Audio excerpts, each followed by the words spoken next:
Hello everyone, आप सभी लोगों का स्वागत है टीचिंग परीक्षा के आज के इस वीडियो में, जिसके अंदर में फ्रेंड्स बीपीएससी टीआरई 4.0, एईडीओ, आपकी बीडब्ल्यूएससी, केवीएस, आपकी आने वाली जितनी भी एग्जाम्स है उसके लिए मैं आपको आज भारतीय राष्ट्रीय आंदोलन के कुछ इंपॉर्टेंट क्वेश्चंस कराने वाला हूं। अगर आप लोग चाहते हो कि आप लोगों की इस टॉपिक के ऊपर में पकड़ मजबूत हो जाए तो आज का सेशन जरूर देखिएगा आप लोग, क्योंकि काफी सारे क्वेश्चंस आप लोगों को इसके अंदर में देखने के लिए मिलने वाले हैं। तो चलिए फ्रेंड्स, हम लोग डायरेक्टली स्टार्ट करते हैं हमारे पहले क्वेश्चन के साथ में। जितने भी बच्चे यहाँ पर में जुड़ चुके हैं जल्दी जल्दी से सेशन को लाइक एंड शेयर जरूर कर देंगे। जिन बच्चों ने सेशन को लाइक कर दिया एक बार हाथ ऊपर करके बता देंगे। अब देखिए यहाँ पर में जो आप लोगों का पहला क्वेश्चन यहाँ पर में जो आप लोगों को दिखाई दे रहा है, इसके अंदर में बोला गया है कि बंगाल विभाजन के समय में किसने कहा था। बहुत ही इंपॉर्टेंट क्वेश्चन है, इसको very very very important mark करेंगे आप सभी के सभी। 67वीं बीपीएससी का क्वेश्चन है कि बिहार विभाजन के विषय में किसने कहा था कि विभाजन हमारे ऊपर बम की तरह गिरा है। चलिए, अगर मैं आप लोगों से कहूं कि मैं आप लोगों को चलिए हिंट भी देता चलता हूं कि जो किसने जो है उन्होंने अपनी आत्मकथा में कहा था, ठीक है, अ नेशन इन मेकिंग, ठीक है। तो ये आप ये बता सकते हो कि किसका कथन है ये।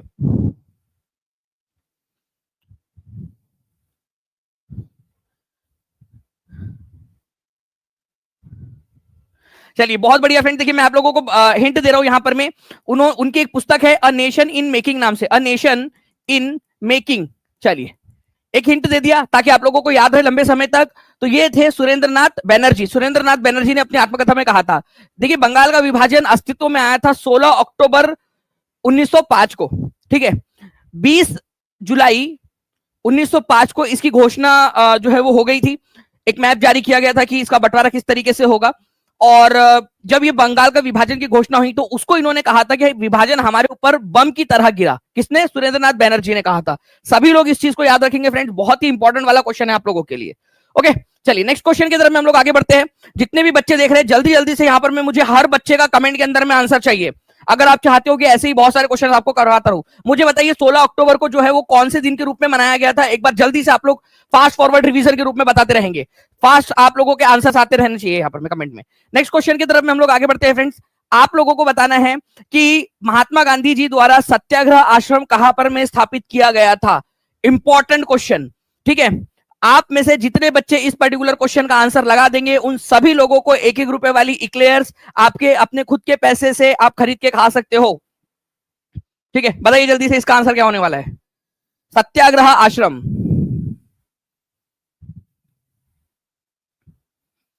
बहुत ही बढ़िया, आप लोगों के आंसर्स जो है फ्रेंड्स कंटिन्यूअसली यहां पर में आते जा रहे हैं। ओके, तो आंसर यहां पर में आप लोगों का क्या हो जाएगा, देख लेते हैं पोल के अंदर में भी कितने लोगों ने आंसर किया हुआ है, ठीक है। तो इस पर्टिकुलर क्वेश्चन का आंसर किया है 87% लोगों ने, 87% लोगों ने इसका आंसर किया हुआ है ए, ठीक है। मैं 10 सेकंड और वेट कर लेता हूं, देख लेता हूं कि कितना आंसर आप लोग यहां पर में करते हो। कमेंट के अंदर में भी करते जाएंगे हर कोई बच्चा जल्दी जल्दी से। 87% बच्चों ने आंसर किया हुआ है ए, ठीक है। उसके बाद में 391, ठीक है। डी आंसर किया है 1% लोगों ने। अब ध्यान से देखिएगा आप लोग फ्रेंड्स, एक चीज मैं आप लोगों को बता देता हूं।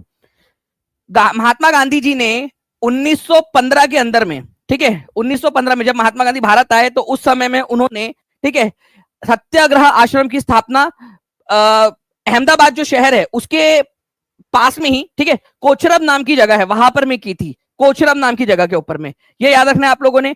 मैं टू बी स्पेसिफिक अगर बात करूं तो 25 मई 1915 की बात है ये, ठीक है। टू बी स्पेसिफिक 25 मई, ठीक है, 1915 को ये इन्होंने यहां पर में स्थापित किया था। ये आप लोगों ने याद रखना है, इंपॉर्टेंट है, ठीक है। उनके एक मित्र थे, ठीक है, जीवनलाल देसाई उनका नाम था, ठीक है। उनका बेसिकली एक जगह थी, उनका प्रीमाइसिस था ये, जीवनलाल देसाई, जीवनलाल देसाई उनकी जगह थी। उनसे उन्होंने किराए पे लिया इसको और यहां पर में सत्याग्रह आश्रम बनाया था। बाद में जो है फ्रेंड्स 1917 में उन्होंने सत्याग्रह आश्रम को शिफ्ट कर दिया था साबरमती आश्रम में, ठीक है। साबरमती नाम की जगह पे, साबरमती नदी के पास में साबरमती आश्रम इन्होंने बनाया था, ठीक है। तो ये एक इंपॉर्टेंट पॉइंट है आप लोगों का।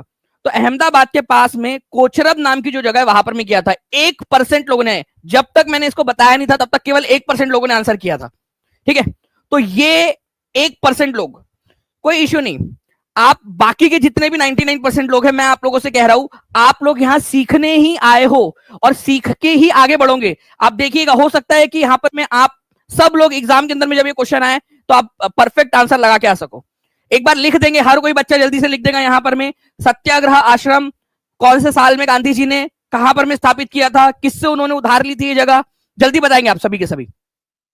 अगर ये लगा सकते हो जल्दी से तो मैं इस तरीके से जो है हाई लेवल क्वेश्चन आप लोगों को और करवाता हूं। मुझे आप लोगों से चाहिए 952 लाइक्स हो चुके हैं यहाँ पर में, 956 हो चुके, 4 लाइक्स दूर है हम लोग यहाँ पर 1000 लाइक से। जल्दी जल्दी से सेशन को लाइक भी करते रहेंगे आप लोग। ओके चलिए, तो आप लोगों ने यहां पर मैं आंसर कर दिया है फ्रेंड्स। इसका आंसर आप लोगों का हो जाएगा ऑप्शन नंबर, ठीक है, डी इसका आंसर होने वाला है क्वेश्चन के अंदर में। तो D is the correct answer.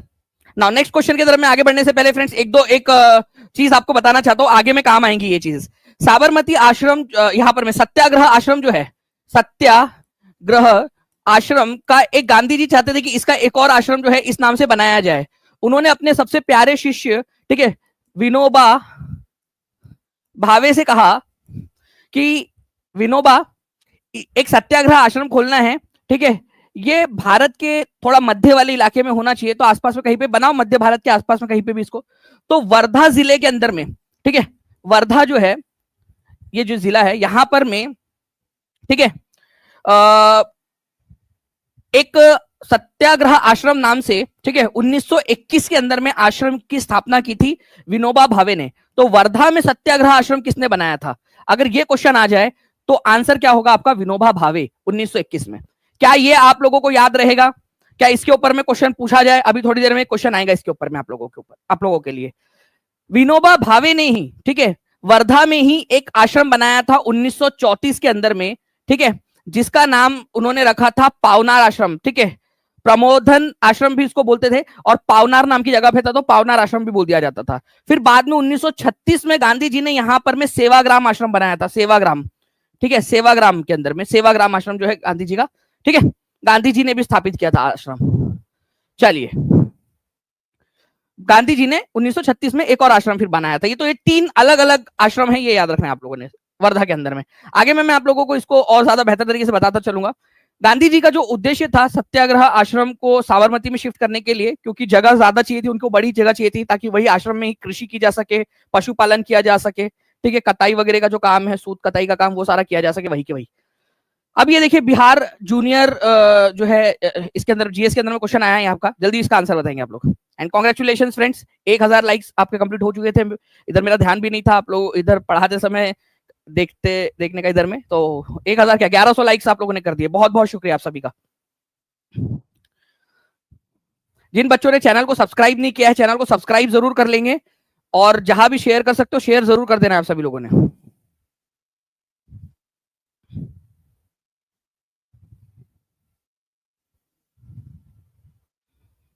चलिए बहुत बढ़िया फ्रेंड्स, यहां पर में देखिए अंग्रेजों का फोर्ट विलियम कहां पर में स्थित है। फोर्ट विलियम नाम से जो अंग्रेजों ने एक किला बनाया था, ठीक है, फोर्ट विलियम कॉलेज भी वहां पर में स्थित था। तो आंसर आप लोगों का क्या हो जाना चाहिए फ्रेंड्स? अगर कभी भी अगर आप लोगों से पूछ लिया जाए तो कोलकाता के अंदर में स्थित है ये।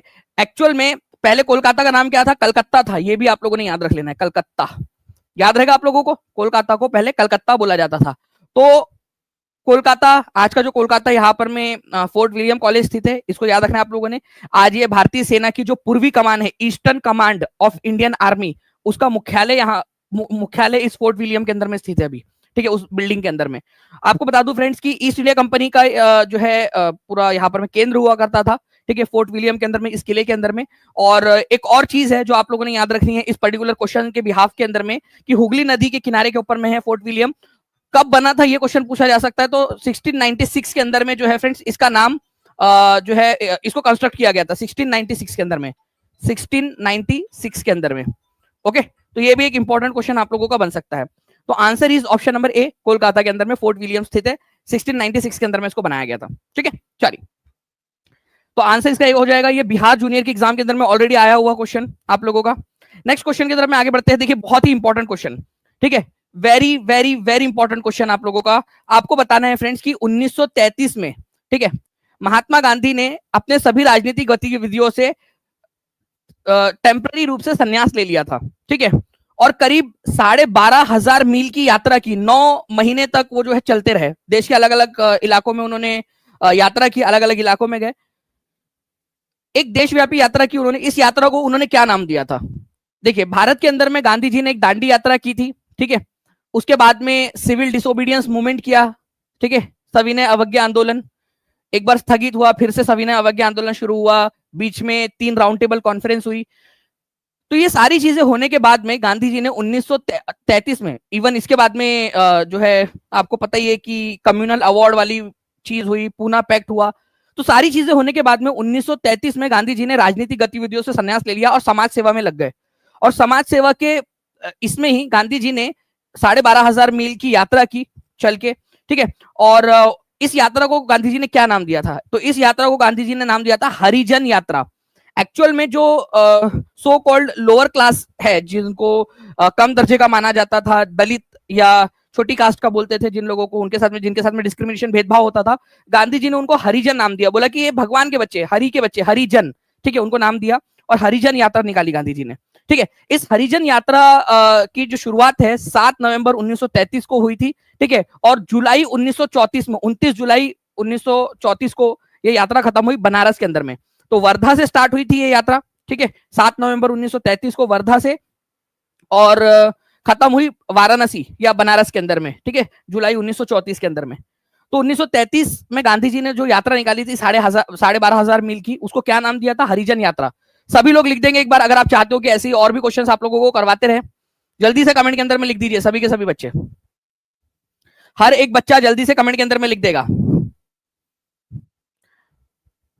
और जितने भी बच्चे देख रहे हैं, अगर आप रिवीजन भी करोगे बाद में, तो लेक्चर सेशन को देखते हुए या बाद में देख रहे हो, तो कमेंट के अंदर में लिखते रहना है जो जो पॉइंट बता रहा हूं, तभी जाकर आप आगे बढ़ पाओगे, ठीक है।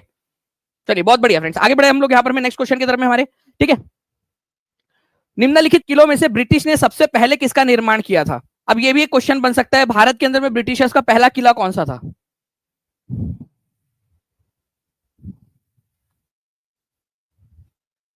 ओके, तो देखिए फोर्ट विलियम जो है, मैंने अभी आप लोगों को बताया फ्रेंड्स कि ये कलकत्ता में स्थित है और 1696 के अंदर में इसका निर्माण कार्य शुरू हुआ था। लेकिन फोर्ट सेंट जॉर्ज, इसकी अगर मैं बात करूं तो इसका निर्माण 1644 में हुआ था, आज का जो चेन्नई है ना वहां पर में, ठीक है। आज जो चेन्नई है, जिसको पहले मद्रास बोला जाता था तमिलनाडु के अंदर में, वहां पर में ये लोकेटेड है, ठीक है। तो फोर्ट सेंट जॉर्ज, ये आप लोगों ने याद रखना है फ्रेंड्स, इंपॉर्टेंट है, ठीक है। ये सबसे पहला किला था अंग्रेजों का भारत के अंदर में, इंपॉर्टेंट पॉइंट, आंसर इसको ऑप्शन नंबर बी हो जाएगा, ठीक है। तो अंग्रेजों का भारत में सबसे पहला किला। कितने लोग चाहते कि टेस्ट मिले आप लोगों को आज? ठीक है, तो आज जो है मैं आप लोगों को टारगेट दे रहा हूं, हम लोग 2000 प्लस लाइक्स अगर कंप्लीट करते हैं लाइव सेशन के अंदर में, ठीक है, तो हम सभी आज आप लोगों के लिए, ये सेशन खत्म होने के बाद में आप लोगों को टेस्ट भी मिलेंगी टीचिंग परीक्षा के एप्लीकेशन के ऊपर में, आप सभी लोगों को, ठीक है। अगर चाहते हो तो हाथ ऊपर करके बता देंगे, और सभी लोग सेशन को लाइक एंड शेयर जरूर कर दीजिए, जहां भी शेयर कर सकते हो शेयर कर देंगे। आप सभी के सभी जितने भी ग्रुप्स है, हर एक जगह पे, अपने लाइब्रेरी के, कॉलेज के, ठीक है, हर जगह पे जल्दी जल्दी से शेयर कर दीजिए। तो दोनों चीजें लिख दो आप लोग, फोर्ट विलियम कहां पर में और फोर्ट सेंट जॉर्ज कहां पर में। फोर्ट विलियम कौन से राज्य में मिलेगा आज के, और कौन से राज्य में मिलेगा फोर्ट सेंट जॉर्ज, शहरों के नाम भी बता दीजिए, और कौन से साल में स्थापित हुआ वो भी बता दीजिए कमेंट के अंदर में, ताकि आपको याद हो जाए हमेशा के लिए। चलिए, बहुत बढ़िया फ्रेंड्स, आई होप आप सभी लोगों ने यहाँ पर में कमेंट में लिख दिया होगा इस पर्टिकुलर चीज को, आंसर इसका ऑप्शन नंबर बी हो जाएगा, ठीक है। नेक्स्ट क्वेश्चन की तरफ में हम लोग आगे बढ़ते हैं। अब यहां पर में देखिए, वर्धा में सत्याग्रह आश्रम को किसने स्थापित किया था? बीपीएससी हेड टीचर का क्वेश्चन है ये, और जिन बच्चों ने भी अच्छे से लेक्चर देखा है, स्टार्टिंग से कितने बच्चे हैं हाथ ऊपर कर देंगे, एकदम पहले क्वेश्चन से जो लोग देख रहे हैं वो लोग हाथ ऊपर कर दीजिए। टीम प्लीज एक बार उनका कमेंट दिखा भी दीजिएगा स्क्रीन पर, जितने भी बच्चे स्टार्टिंग से देख रहे हैं। देखिए, ये वो बच्चे जो स्टार्टिंग से देख रहे हैं। आपको याद होगा फ्रेंड्स कि मैंने आप लोगों को बताया कि विनोबा भावे को गांधी जी ने सत्याग्रह आश्रम को किसी मध्य भारत के इलाके में लोकेट जो है बनाने का आग्रह किया था। तो सत्याग्रह आश्रम को वर्धा में विनोबा भावे ने 1921 में बनाया था, ठीक है। जमनालाल बजाज फाउंडेशन जो है उसकी वेबसाइट के ऊपर में भी इसका पूरा का पूरा ब्यौरा दिया हुआ है, ठीक है। और पूरी वर्धा.gov.in के ऊपर में भी इसकी पूरी की पूरी चीजें सारी दी गई है। महात्मा गांधी, ठीक है, MK, ठीक है, गांधी डॉट जो ORG एक वेबसाइट है, जो महात्मा गांधी की ऑफिशियल वेबसाइट, जिसके ऊपर में महात्मा गांधी के सारे काम का वर्णन लिखा हुआ होता है, ठीक है, उसके ऊपर में भी इसका वर्णन किया गया है, ठीक है। तो विनोबा भावे ने 1921 के अंदर में इसकी स्थापना की थी, ये याद रखना है, वर्धा के अंदर में, ठीक है। और बाद में जाकर 1934 में पावनार आश्रम भी उन्होंने बनाया था, पावनार आश्रम, ठीक है। तो पावनार आश्रम भी विनोबा भावे ने ही बनाया था, जो सत्याग्रह आश्रम से अलग आश्रम था, 2 आश्रम हो गए थे फिर वर्धा में। फिर 1936 में सेवाग्राम में गांधी जी ने सेवाग्राम आश्रम भी बनाया, ओके। तो चलिए, ये सारी चीजें मैंने आपको बताया। अब इसका आंसर कर दीजिए, बीपीएससी हेड टीचर का क्वेश्चन है, इसका आंसर करेंगे आप सभी के सभी। बताए जल्दी से।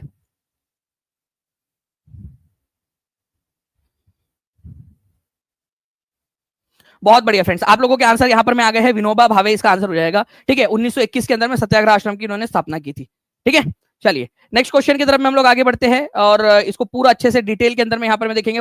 पावनार आश्रम की स्थापना, जिसको प्रबंधम आश्रम भी बोला जाता है, ठीक है, 1934 के अंदर में विनोबा भावे ने की थी। ओके, तो ये सारी चीजें भी है जो मैंने आप लोगों को ऑलरेडी बता दिया है।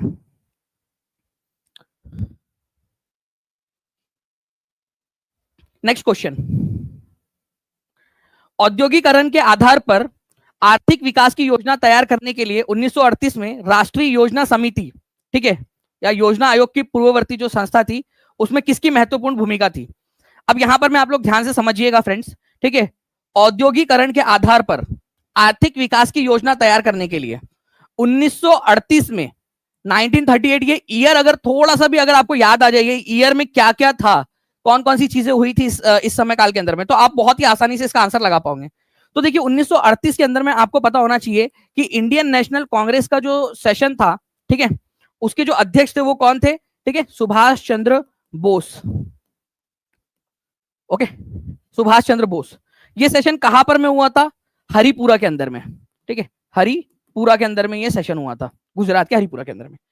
अब सुभाष चंद्र बोस जो थे, उन्होंने सोचा कि क्यों ना एक हमारी एक ऐसी जो है एक समिति बनाई जाए जिसको हम राष्ट्रीय योजना समिति या फिर नेशनल प्लानिंग कमेटी बोलेंगे। ठीक है, नेशनल प्लानिंग कमेटी। और ये नेशनल प्लानिंग कमेटी का उन्होंने अध्यक्ष भी बनाया था पंडित जवाहरलाल नेहरू को, जवाहरलाल नेहरू को। तो ये संस्था बनाने के पीछे का सबसे बड़ा जो है भूमिका किसने निभाई थी? सुभाष चंद्र बोस ने, क्योंकि वो अध्यक्ष थे इंडियन नेशनल कांग्रेस के। उन्होंने भूमिका निभाई। ये नहीं पूछा कि कौन अध्यक्ष थे, उन्होंने बोला कि किसकी भूमिका थी ये बनाने के पीछे। उन्होंने ये संस्था बनाई, नेशनल प्लानिंग कमेटी, ठीक है, या राष्ट्रीय योजना समिति। और इस राष्ट्रीय योजना समिति का अध्यक्ष बनाया पंडित जवाहरलाल नेहरू को सुभाष चंद्र बोस ने। ठीक है, तो ये इंपॉर्टेंट पॉइंट है जो आप लोगों ने याद रखना है, आपसे एग्जाम के अंदर में कभी भी पूछा जा सकता है। ओके, याद रहेगा आप सभी लोगों को ये चीज? बताइए जल्दी जल्दी से, जितने भी बच्चे देख रहे हैं जल्दी से हाथ ऊपर करके बता देंगे अगर ये चीज याद हो गई है आप लोगों को तो। ओके, चलिए, तो आंसर इसका ऑप्शन नंबर बी हो जाएगा। नेक्स्ट क्वेश्चन देखिए फ्रेंड्स, एक important question, directly factual question जो आप लोगों से एग्जाम के अंदर में पूछा जा सकता है।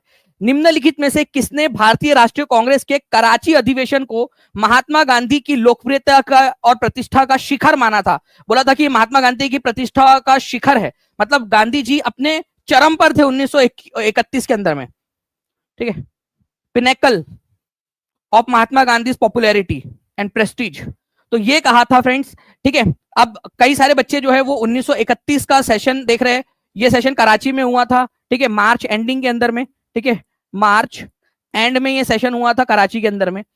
इसमें जो है अध्यक्षता की थी, इसके अध्यक्ष कौन थे? सरदार वल्लभ भाई पटेल थे कराची सेशन के, याद रखना है। लेकिन सुभाष चंद्र बोस ने, ठीक है, ये कथन कहा है। ठीक है, कथन किसका है? ये सुभाष चंद्र बोस का। अब ये चीज आप लोगों ने समझनी है, यही चीज आती है प्रैक्टिस से। जितना ज्यादा प्रैक्टिस करोगे उतना ज्यादा जो है आप लोगों को ये सही तरीके से आप लोग आंसर लगा पाओगे।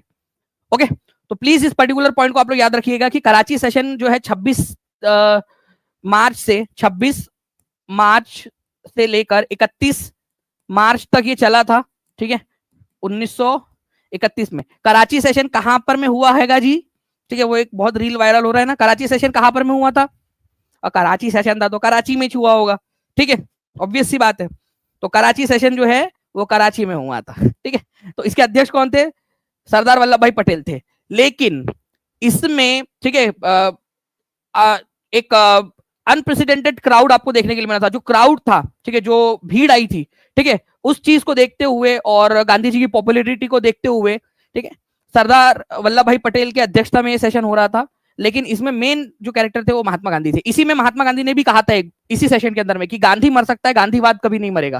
ठीक है, तो ये चीज आप लोगों ने याद रखनी है। सुभाष चंद्र बोस ने गांधी जी की प्रतिष्ठा का जो है एकदम चरम बिंदु कहा है इस चीज को। ओके, तो ये जो कथन है ये आप लोगों को द इंडियन स्ट्रगल नाम से एक पुस्तक है सुभाष चंद्र बोस की, the Indian struggle, the Indian struggle किसकी पुस्तक है? उसमें एक कथन मिल जाएगा आप लोगों को, द इंडियन स्ट्रगल के अंदर में। किसकी पुस्तक है the Indian struggle? Subhash Chandra Bose की। याद रहेगा ये चीज। और देखिए चीजें थोड़ी थोड़ी छोटी छोटी सी चीजें हैं, छोटी छोटी सी चीजें हैं, उसको याद करते जाइए आप लोग, आप प्रैक्टिस करते जाइए, एक दिन देखिएगा आप लोग की सारी चीजें आप लोगों के फिंगर टिप्स पे आ चुकी होंगी। ओके चलिए नेक्स्ट क्वेश्चन की तरफ में हम लोग आगे बढ़ते हैं हमारे। आपसे क्वेश्चन आप लोग मुझे, मैं आप से क्वेश्चन पूछूंगा लास्ट में कि 1931 का जो कराची अधिवेशन था उसकी अध्यक्षता किसने की थी, तो कमेंट में आंसर आप लोगों ने करना है। जब सुभाष चंद्र बोस ने भारतीय राष्ट्रीय कांग्रेस के अध्यक्ष पद से इस्तीफा दिया तो यह पद किसको दिया गया था, बताइए। जब सुभाष चंद्र बोस ने, ठीक है, अच्छा ये जब इस्तीफा था कौन से साल में दिया था और कहां पर में ये सेशन हो रहा था, क्या ये बता सकते हो आप लोग मुझे? सुभाष चंद्र बोस ने इस्तीफा इंडियन नेशनल कांग्रेस से जो दिया था वो दिया था उन्होंने त्रिपुरी सेशन के अंदर में, त्रिपुरी, ठीक है, त्रिपुरी नाम की जो जगह है ये आपको जबलपुर के पास मध्य प्रदेश के अंदर में मिलेंगी। इस सेशन के अंदर में सुभाष चंद्र बोस ने जब इस्तीफा दे दिया, 1939 की ये बात है, ठीक है, उन्होंने पट्टाभी सीतारमैया को हराया था। किसको हराकर वो चुनाव जीते थे? पट्टाभी सीतारमैया को। लेकिन ये जो है इसके बाद में किसको अध्यक्ष बनाया गया? राजेंद्र प्रसाद जी को। ठीक है, पट्टाभी सीतारमैया को क्यों नहीं बनाया गया? क्योंकि वो हार चुके थे ना, तो उनको बनाते तो थोड़ा सा एक ऑकवर्ड सी सिचुएशन आ जाती कि भाई देखो सुभाष चंद्र बोस ने इस्तीफा दिया तो जो हार गए थे उन्हीं को बना दिया। ठीक है, तो राजेंद्र प्रसाद जी को जो है अध्यक्ष बनाया गया था उसके बाद में। ये भी एक इंपॉर्टेंट पॉइंट हो सकता है आप लोगों का, प्लीज इसको याद रखिएगा, एग्जाम के अंदर में पूछते हैं। तो ये 2 पॉइंट जल्दी से कमेंट में लिख दीजिए आप सभी के सभी। ठीक है, कौन सा ईयर था, किसको हराया था उन्होंने, और कौन बने थे उनके बाद में, कौन से जगह पर बने थे ये अध्यक्ष, कहां पर में हुआ था ये, गांधी जी के बिहाफ पर किसने जो है नेतृत्व किया था, ये भी आप लोग मुझे बता सकते हो। चलिए नेक्स्ट क्वेश्चन की तरफ में हम लोग आगे बढ़ते हैं फ्रेंड्स। अगर आप चाहते हो कि आप लोग टेस्ट में अटेम्प्ट करें, आज आपकी जो टेस्ट है तो पूरा सेशन अच्छे से देखिए आप सभी के सभी। ठीक है, जो बच्चा पूरा सेशन देखेगा उसको टेस्ट भी मिलेंगी अभी थोड़ी देर के अंदर में। नाउ देखिए यहाँ पर में बोला गया है कि while revolutionary made this, which revolutionary made this statement, किसने ये कहा था? भारतीय शहीदों के खून का बदला लो, अपनी मातृभूमि को आजाद कराने के लिए अपनी तलवार चलाओ, पूरे एंग्लो अमेरिकन दुश्मन जो है उनके खिलाफ खड़े हो जाओ। इतनी बड़ी बात किसने बोली थी, बताइए जल्दी से। ये क्वेश्चन है, इंपॉर्टेंट वाला क्वेश्चन है आप लोगों का, ये किसने कहा था?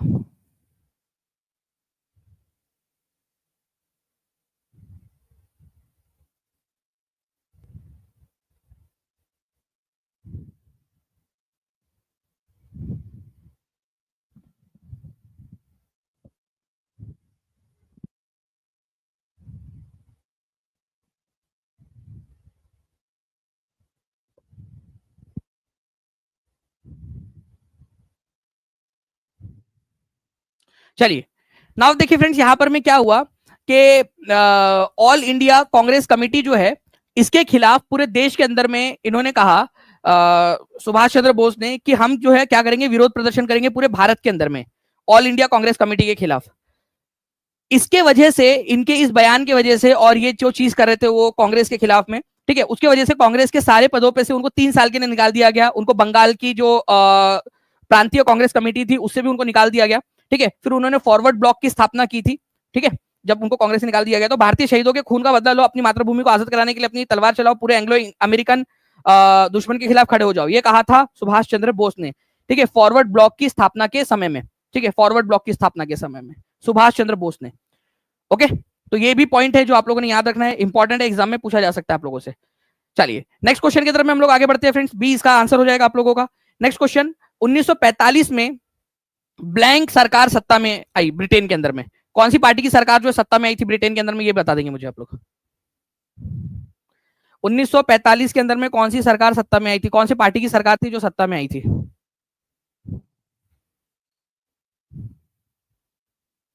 बहुत बढ़िया, आप लोगों के आंसर आ रहे हैं फ्रेंड्स यहाँ पर में। 1945 के अंदर में, ठीक है, कौन सी पार्टी की सरकार थी? तो लेबर पार्टी की सरकार थी। देखिए हमारे भारत को आजादी, ठीक है, इसी सरकार, इसी पार्टी की सरकार के समय में भारत को आजादी मिली थी। ठीक है, 1900 वर्ल्ड वॉर 2 चला, कब से कब तक? वर्ल्ड वॉर 2 1939 से लेकर 1945 तक चला। ठीक है, इस समय काल के अंदर में विंस्टन चर्चिल, तुम्हारा चचा जो है यहां पर में क्या थे? प्रधानमंत्री थे। विंस्टन चर्चिल चुनाव हार गए 1945 के अंदर में, और 1945 के अंदर में किसकी सरकार आई? लेबर पार्टी की सरकार आई, और लॉर्ड क्लीमेंट एटली जो है फ्रेंड्स ये क्या बन गए? ब्रिटेन के प्रधानमंत्री बन गए। इन्होंने घोषणा की कि हम भारत को क्या करेंगे? आजादी देंगे। इन्होंने ही जो है अपने कैबिनेट मिशन को भारत के अंदर में भेजा, ये देखने के लिए कि भारत को क्या आजादी दी जा सकती है। भारत के अंदर में संविधान सभा बनाने का जो निर्णय है लॉर्ड क्लीमेंट एटली की ही जो कैबिनेट मिशन था उसने दिया था। ठीक है, प्रस्ताव ये। चलिए, तो आंसर इसका ऑप्शन नंबर डी हो जाएगा। प्लीज ये याद रखिएगा। अभी थोड़ी देर बाद मैं आपसे ये भी पूछूंगा कि कौन थे ब्रिटेन के प्रधानमंत्री जिस समय भारत को आजादी मिली थी। लेबर पार्टी के तरफ से किसको प्रधानमंत्री बनाया गया था? 1945 के अंदर में। ठीक है, पूछू आप लोगों से सवाल ये मैं। ठीक है, चलिए, तो लेबर पार्टी ये याद रख लेना आप लोगों ने, कौन सत्ता में आई थी 1945 में?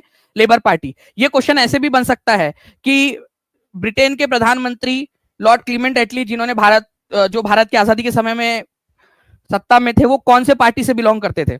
लेबर पार्टी से। दो तीन चीजें हैं जो मैं बताना चाहता हूं, आप ध्यान से सुनिएगा। अगला 60 सेकंड पूरा यहां पर मैं अपने बाबू सोना जादू टोना को बोलो थोड़ा सा रुके, पूरा ध्यान आप लोगों का यहां पर में होना चाहिए सभी का। लॉर्ड क्लीमेंट एटली जो है फ्रेंड्स भारत की आजादी के समय ब्रिटेन के प्रधानमंत्री थे। क्लीमेंट एटली जो थे उन्होंने क्या कहा था? उन्होंने जो है फ्रेंड्स आप लोगों को बता दूं 20 फरवरी 1947 को उन्होंने संसद में खड़े थे, वो ब्रिटेन की संसद में ऐसे खड़े थे। ठीक है, हेलो हेलो माइक टेस्टिंग 1 2 3 4। ठीक है, तो भाइयों बहनों, ठीक है, मैं लॉर्ड क्लीमेंट एटली 20 फरवरी 1947, ये याद रख लेना आप लोग। ठीक है, घोषणा करता हूं कि हम भारत को जून 1948 से पहले पहले आजाद कर देंगे। जून 1948 के बाद में भारत में रहने का कोई उद्देश्य नहीं है। मतलब 20 फरवरी 1947 को उन्होंने ब्रिटेन की संसद में खड़े होकर कहा था कि जून 1948 से पहले वो भारत छोड़ देंगे। ठीक है, तो चचा जब तुम्हारे पास में इतना समय था जून 1948 तक का, तो इतने आनंद फानन में जो है वो भारत को छोड़ दिया, इतने स्पीड में फरवरी में घोषणा की और अगस्त में छोड़ दिया। अब मैं ये नहीं कह रहा आप लोगों से कि भारत को आजादी नहीं मिलनी चाहिए थी, बात आप समझो कितने कैसे सिचुएशन में छोड़ कर गया कि भाई 15 अगस्त को हम आजाद हुए, ठीक है, देश का बंटवारा हुआ। 17 अगस्त तक यही नहीं पता था कि कौन सा हिस्सा पाकिस्तान है कौन सा भारत है करके, वो क्योंकि मैप जो था रेड क्लिफ लाइन का, वो मैप ही 17 अगस्त को प्रकाशित हुआ। ओके, तो क्लीमेंट एटली जो है फ्रेंड्स ये याद रखना है, उन्होंने जो है जो लॉर्ड वेवेल थे उनको हटाकर लॉर्ड माउंटबेटन को भारत का आखिरी वाइसराय बना दिया था। ठीक है, अभी इसके ऊपर में क्वेश्चन आप लोगों से पूछूंगा मैं थोड़ी देर के अंदर में, तो बने रहिए आप लोग यहाँ पर में अच्छे से। चलिए, इस क्वेश्चन का आंसर आप लोग करेंगे जल्दी से। इस पर्टिकुलर क्वेश्चन का आंसर बताइए। 1904 में देवघर में गोल्डन लीग की स्थापना ब्रिटिश जो है ब्रिटिशर्स का बहिष्कार और स्वदेशी आंदोलन की प्रगति के लिए की गई थी। ठीक है, ब्रिटिश का बहिष्कार या ब्रिटिशर्स का बहिष्कार करने के लिए की गई थी। आपको बताना है इस पर्टिकुलर क्वेश्चन का आंसर क्या हो जाएगा, तो ध्यान से समझिएगा आप लोग फ्रेंड्स। 1904 के अंदर में देवघर में गोल्डन लीग की स्थापना जो है यहाँ पर में की गई थी। तो यहाँ कहां पर में की गई थी? ठीक है, बिहार के अंदर में। तो बिहार के देवघर के अंदर में इसकी स्थापना की गई थी। आंसर इसका ऑप्शन नंबर डी हो जाएगा। मैं आपको बता दूं कि golden league society of Deoghar, ये भारत सरकार की वेबसाइट से मैंने इसको पूरा सत्यापित किया है इस पर्टिकुलर क्वेश्चन को, क्योंकि ये क्वेश्चन एग्जाम में आया हुआ क्वेश्चन था। मैं आपको दो तीन चीजें बताना चाहूंगा जो मुझे लगता है एग्जामिनर आपसे पूछ सकता है। तो गोल्डन लीग सोसाइटी जो है, ठीक है, देवघर के अंदर में बिहार के अंदर में 1904 में इसकी स्थापना हुई थी। टीचर्स का एक ग्रुप था, ठीक है, ग्रुप ऑफ टीचर्स जो जिम्नेशियम के अंदर में, ठीक है, मतलब एक जो जिम खाना था उसके अंदर में ये चलाते थे ये गोल्डन लीग को। इनका मेन उद्देश्य था अंग्रेजों के खिलाफ, ठीक है, बहिष्कार और जो बाइकॉट है उसका पूरा का पूरा योजना बनाना और उसको चलाना। ठीक है, तो बिहार के देवघर के अंदर में जो है फ्रेंड्स ये याद रखना है गोल्डन लीग सोसाइटी बनाई गई थी 1904 के अंदर में। इसके अंदर में बरिन घोष, ठीक है, उनके अंकल मनिंद्र बसु, ठीक है, और ऐसे कई सारे लोग थे जिसके अंदर में बरिन घोष जो है ये इंपॉर्टेंट व्यक्तित्व है जो आप यहाँ पर में फोटो में देख पा रहे हो। ओके, ये भारत सरकार का जो कल्चरल मिनिस्ट्री है उसकी वेबसाइट से मैंने ये डेटा लिया हुआ है आप लोगों के लिए, और बता दूं बिल्कुल पूरी तरह से सत्यापित। टीचिंग परीक्षा की पूरी टीम मेहनत करती है आप लोगों के लिए, और एक एक पॉइंट, ठीक है, क्योंकि ये क्वेश्चन भी बन सकता है कि कौन रिलेटेड थे बरिन घोष। देवघर कहां पर में लोकेटेड था? बिहार में। वैसे अब ये देवघर जो है फ्रेंड्स आप लोगों को बता दूं, ओके, अब झारखंड में है, ठीक है, अब जो झारखंड है वहां पर में लोकेटेड है आज के झारखंड के अंदर में, लेकिन उस समय में तो वो बिहार का हिस्सा था ना, ठीक है, मतलब बिहार वाले इलाके के अंदर में आता था। इसी वजह से जो है आप लोगों ने याद रखना है, ठीक है, इसका आंसर ऑप्शन नंबर डी हो जाएगा आप लोगों का। ओके, चलिए नाउ नेक्स्ट क्वेश्चन की तरफ में हम लोग आगे बढ़ते हैं हमारे नेक्स्ट क्वेश्चन की तरफ में। उससे पहले मैं आपको बताना चाहता हूं कि कल आप लोगों की एक स्पेशल क्लास है आप सभी लोगों के लिए, सभी बच्चे, जितने बच्चे यहाँ पर मैं देख रहे हैं, हर एक बच्चे ने कल की क्लास अटेंड करनी है, चाहे आप कोई भी एग्जाम की तैयारी कर रहे हो बिहार के अंदर में, कोई भी एग्जाम की, ठीक है, स्पेशली बीपीएससी एईडीओ के लिए, बाकी बच्चे भी देखेंगे इसको, ठीक है।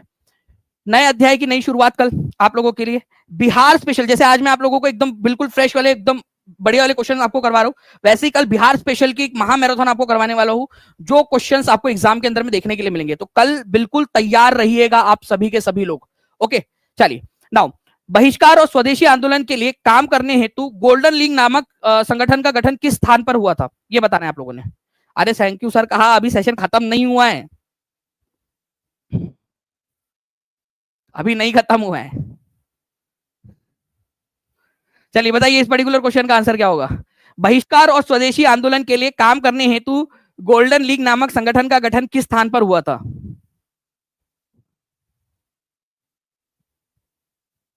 तो देवघर के अंदर में हुआ था। Very good. अब ध्यान से समझिएगा आप लोग, टीचिंग परीक्षा का पावर, ये क्वेश्चन आप लोग देखिए, 66वीं बीपीएससी के अंदर में आया हुआ क्वेश्चन है आपका, ठीक है। आपने आंसर कर दिया, इसका एक्सप्लेनेशन देखा, हमने वो क्वेश्चन भी ढूंढ निकाला जो सीडीपीओ के अंदर में पूछा गया था आप लोगों से, ताकि आपकी प्रिपरेशन हो जाए। तो जो बच्चा टीचिंग परीक्षा के सभी सेशंस को अच्छे से देखेगा वो आगे बढ़ेगा। मैं इसीलिए कह रहा हूं आपसे कि आपका जो पूरा का पूरा कंटेंट हमने डिजाइन किया है वो इसी हिसाब से डिजाइन किया हुआ है आपको आगे बढ़ाने के लिए। ओके, अब एक और चीज है कि आपके लिए हम जो है ना कुछ टेक्नोलॉजिकल चीजें भी लेकर आ रहे हैं, इंक्लूड कर रहे हैं आप लोगों के पेड क्लास के अंदर में, जिसमें टेक्नोलॉजी के माध्यम से आप लोग जो है सारी की सारी चीजें कर पाओगे। इवन जो आपकी वाईटी की क्लासेस होती है, ठीक है, उसको भी आपको पेड क्लास के अंदर में हम कैसे इंटीग्रेट कर सकते हो, उसकी टेस्ट आप अनलिमिटेड टेस्ट दे सकते हो, उसका भी हम लोग कर रहे हैं यहाँ पर में। तो जो बच्चा जुड़ चुका होगा, जब तक हम उसको अनाउंस करेंगे तब तक उसके लिए सारी की सारी चीजें, उसको ज्यादा क्रेडिट्स उसको वहां पर में मिलेंगे, ठीक है। तो देवघर इसका आंसर हो जाएगा। मैंने बताया आप लोगों को मुख्य व्यक्ति कौन थे, एक नाम बताइए आप लोग जल्दी से। गोल्डन लीग देवघर के अंदर में स्थापित किया गया था 1904 में, बाइकॉट और स्वदेशी आंदोलन को आगे बढ़ाने के लिए। उसमें उसको स्थापित करने वाले व्यक्ति में से किसी एक का नाम जल्दी से बताइए, यहाँ देखकर, स्क्रीन पर देखकर जल्दी बताएंगे आप लोग, जल्दी से, फास्ट। और जितने भी बच्चे हैं जिन्होंने सेशन को लाइक कर दिया है उन सभी लोगों का बहुत बहुत शुक्रिया, ठीक है। जिन्होंने नहीं किया जल्दी जल्दी से सेशन को लाइक कर देंगे फ्रेंड्स, और जहां भी शेयर कर सकते हो शेयर जरूर कर दीजिएगा आप लोग, ठीक है। बहुत बढ़िया। तो बरीन घोष और उनके uncle Manindra Basu. Okay, now Bihar के किस क्षेत्र में फतेह शाही विद्रोह हुआ था। फतेह शाही विद्रोह, अब ये फतेह शाही विद्रोह जो है फ्रेंड्स भारत के अंदर में अंग्रेजों के खिलाफ जो सबसे शुरुआती विद्रोह था, ठीक है, उनमें से एक है, सबसे शुरुआती विद्रोहों में से एक फतेह शाही विद्रोह। और ये क्वेश्चन एग्जाम का क्वेश्चन है, एग्जाम में आया हुआ क्वेश्चन है ये।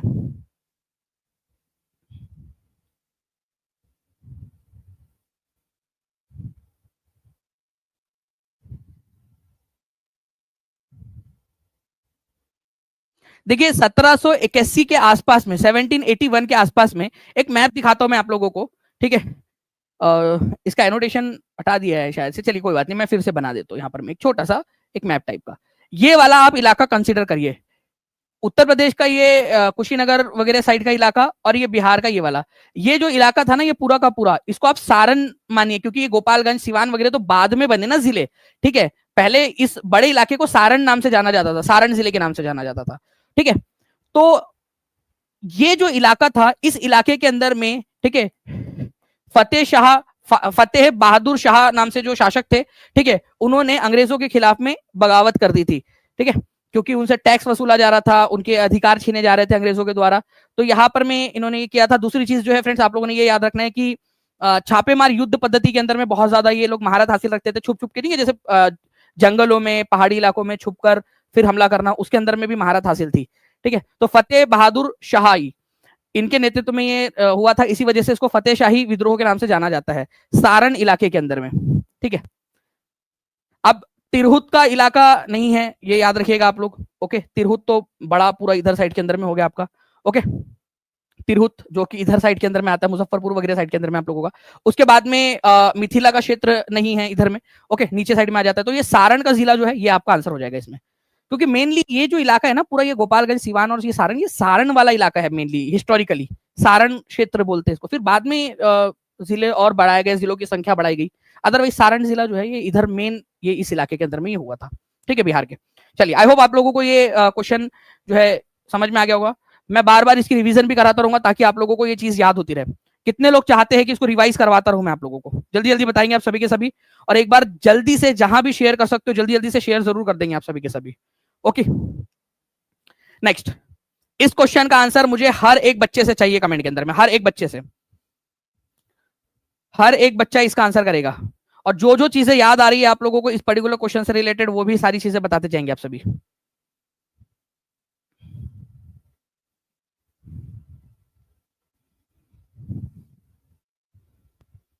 जो भी चीजें आप लोगों को याद आ रही है इस पर्टिकुलर क्वेश्चन से रिलेटेड, वो भी आप मुझे बताते जाइए जी। तो देखिए, ब्रिटेन के अंदर में लेबर पार्टी के जो है प्रधानमंत्री थे, जिन्होंने घोषणा की थी कि भारत को जून 1948 से पहले स्वतंत्रता मिल जाएगी। कब की थी ये घोषणा? कब की थी ये घोषणा इन्होंने, ये बताएंगे आप लोग मुझे। कौन से पार्टी के थे वो? लेबर पार्टी के थे। ये क्वेश्चन कितने लोगों ने अभी देखा है वो भी बता देंगे मुझे, थोड़ी देर पहले मैंने आपको करवाया। वो प्रधानमंत्री थे लॉर्ड क्लीमेंट एटली। ठीक है, लॉर्ड क्लीमेंट एटली। तो उन्होंने ये घोषणा की थी 20 फरवरी को। ये बहुत ही इंपॉर्टेंट क्वेश्चन है। 1947 में, 1947 के अंदर में, ठीक है, कि हम, उन्होंने घोषणा की थी 20 फरवरी 1947 को कि जून 1948 से पहले स्वतंत्रता दे दी जाएगी। और इसी कड़ी में उन्होंने अपने एक खास आदमी लॉर्ड माउंटबेटन जो है, लॉर्ड माउंटबेटन, लॉर्ड माउंटबेटन जो थे, उनको भारत का वाइसराय नियुक्त कर दिया। और इसी तरह से लॉर्ड माउंटबेटन जो है भारत के आखिरी वाइसराय बने थे। 22 मार्च की बात है ये, 22 मार्च 1947 को लॉर्ड वेवेल की जगह पे उन्होंने लॉर्ड माउंटबेटन को भारत का वाइसराय बना दिया, ताकि ये प्रक्रिया को फास्ट की जा सके। ठीक है, तो लॉर्ड क्लीमेंट एटली कौन से पार्टी से थे, ये आप लोग कमेंट करके बता देंगे। नेक्स्ट क्वेश्चन की तरफ में हम लोग आगे बढ़ते हैं फ्रेंड्स। बहुत बहुत शुक्रिया आप सभी लोगों का, 1700 से ज्यादा आप लोगों ने सेशन को लाइक कर दिया है। ठीक है, नेक्स्ट क्वेश्चन देखिए, कर्नल वाइली की हत्या के आरोप में किसको मृत्युदंड दिया गया था?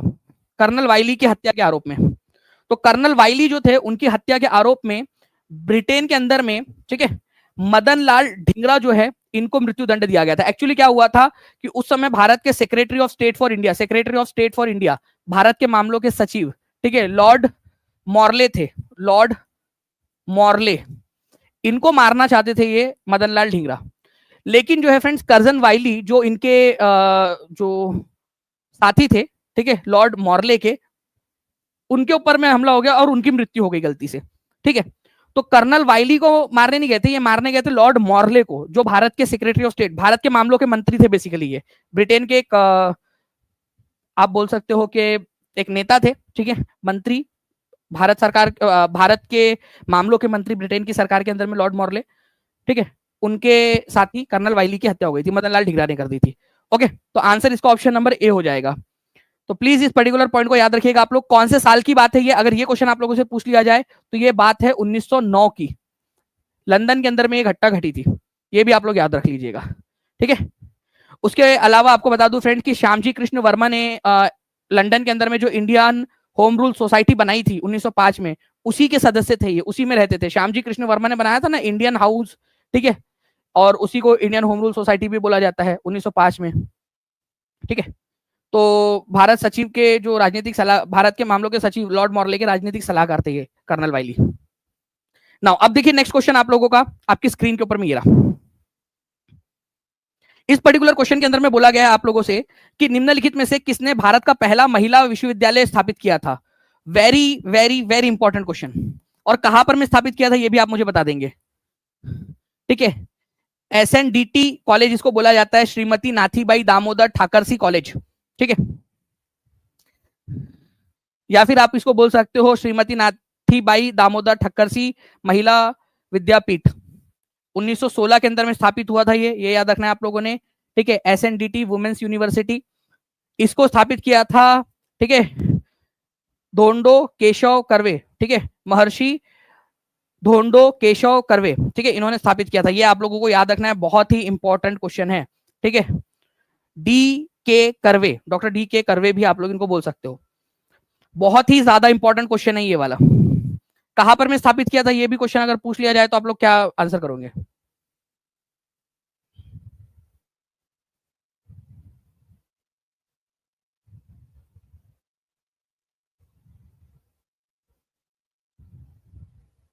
वेरी गुड, बहुत बढ़िया, मुंबई के अंदर में इसको स्थापित किया गया था। ओके, उस समय जो बॉम्बे सिटी था। नेक्स्ट क्वेश्चन जो है आप लोगों को यहाँ पर मैं बताना चाहूंगा, एक क्वेश्चन है जो बीएसएससी इंटर लेवल पेपर के अंदर में पूछा गया 29 जनवरी 2017 को। इसका आंसर करिए आप लोग जल्दी से।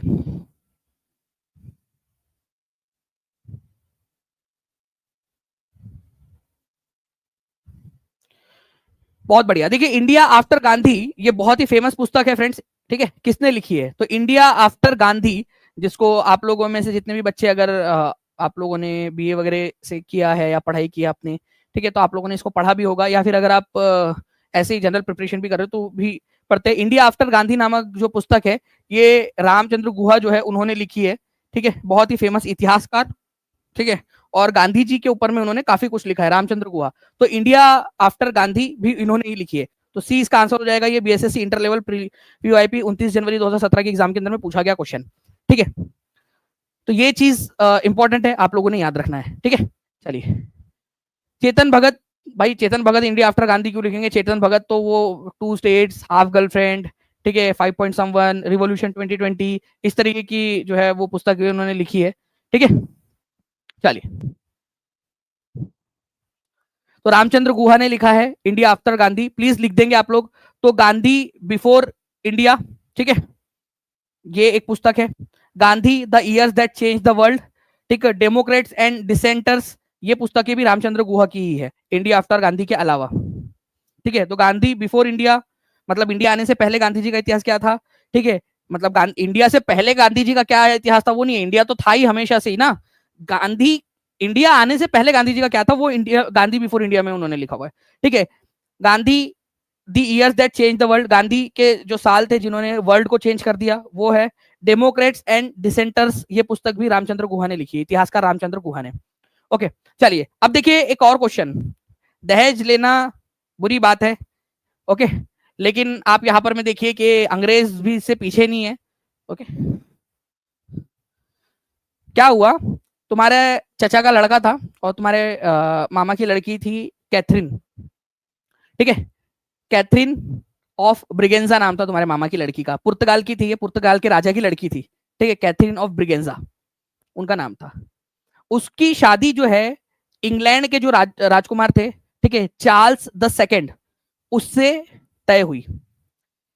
तो पुर्तगाल जो था उसने क्या किया, भारत में जो बॉम्बे उसके कंट्रोल में था, पुर्तगालियों के कंट्रोल में था, वो दहेज में दे दिया था चार्ल्स सेकंड को, कि लो बाबुल की दुआएं लेती जा, जा तुझको सुखी चार्ल्स टू मिले और साथ में बॉम्बे भी लेते जा, मतलब बॉम्बे इनको दे दिया था। फिर बाद में चार्ल्स द्वितीय जो थे, चार्ल्स सेकंड, उन्होंने बॉम्बे प्रांत जो था, बोले मैं खुद जाके वहां पर मैं रहूंगा तो नहीं, तो उन्होंने 10 पाउंड, केवल 10 पाउंड, बहुत कम, ठीक है, 10 पाउंड जो है, इतने रुपए किराए पर ईयर, इतने किराए के ऊपर में जो है, कम किराए के ऊपर में ब्रिटिश ईस्ट इंडिया कंपनी को लीज पर दे दिया, ठीक है, किराए पर दे दिया था। तो जो राजकुमारी थी उसका नाम था कैथरीन ऑफ ब्रिगेंजा, ठीक है। उसकी शादी हुई थी चार्ल्स सेकंड से, ये याद रखना है आप लोगों ने। तुम्हारे मामा की लड़की जो थी कैथरीन ऑफ ब्रिगेंजा, वो पुर्तगाल से थी। तुम्हारे चाचा का जो लड़का था चार्ल्स द सेकंड, ये जो है ब्रिटेन का राजकुमार था, ब्रिटेन का था ये राजा, ठीक है।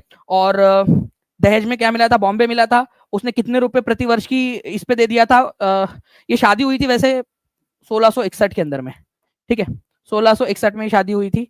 और ये ब्रिटिश ईस्ट इंडिया कंपनी को जो दे दिया था उन्होंने किराए पे में 1668 में, 1661 में शादी हुई, ठीक है। तब तक ब्रिटिशर्स ही चला रहे थे उसको, ब्रिटिश ईस्ट इंडिया कंपनी ही उसको संभाल रही थी चार्ल्स सेकंड के बिहाफ पे। अब बोला चार्ल्स सेकंड बोला कि यार मेरे बिहाफ में संभाल रहे हो, इससे अच्छा है कि तुमको ही मैं किराए पे देता हूँ ताकि ये फॉर्मेलिटीज ना रहे।